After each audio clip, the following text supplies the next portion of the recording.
This is Space Frontiers 4, Galaxy of the Damned, Book 4 of the Space Frontiers series, written by Michael D'Ambrosio, read by Sally Barron.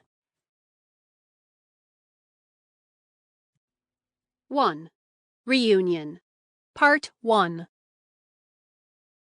Inside the communications room of the Crystal Palace on the planet Calamaar, 2 female aliens watched one of 3 large screens over their central monitoring system. Scintilla and her sister, Pinta, were nearly twins except for the plumage of webbed skin fanned out across Scintilla's head. The Calamaari were tall, zombie-like creatures with ashen facial features and crooked rows of sharp, pointed teeth with 2 fangs in their lower jaw. Pinta retreated behind Scintilla and glanced at the 2 guards who stood at attention in the rear of the room. She felt reassured by their presence. "Saris's friends will find him for us," declared Scintilla. "A little insurance just in case he forgets our arrangement. Why do we waste our time on this criminal? If he restores my son's health, then he has shown his true desire for peace. And if it's a trap? What if Goth is already dead? He may be buying time for the humans to launch an invasion against us.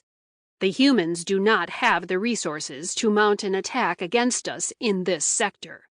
"Perhaps he has a pact with the Weevil," suggested Pinta. "The Weevil makes deals with no one. They are predators by nature. And how long can we afford to wait? As long as he's out there, he's a threat to our security," Pinta argued impatiently. "Not much longer. Time is running out on the truce. His friends on Orpheus 2 will need to find him for a resolution to our agreement if they hope to avoid war with us. I'll put our forces on full alert." "For what?" Scintilla replied arrogantly. "There's no hurry." "To put him out of his misery!" exclaimed Pinta. "We are going after him now." Scintilla leaned into Pinta. She snorted angrily as she realized her sister just undermined her authority. She suspected a coup was underway and hoped her disregard for Pinta's threat would deter the support of the guards. "We still have a truce. We'll do no such thing until I know of Goth's fate. With Cirrus dead, there is no truce, dear sister." Pinta pressed a panic button on top of the control cabinet, and 6 more guards entered. All 8 guards surrounded Scintilla with pulse rifles aimed at her head.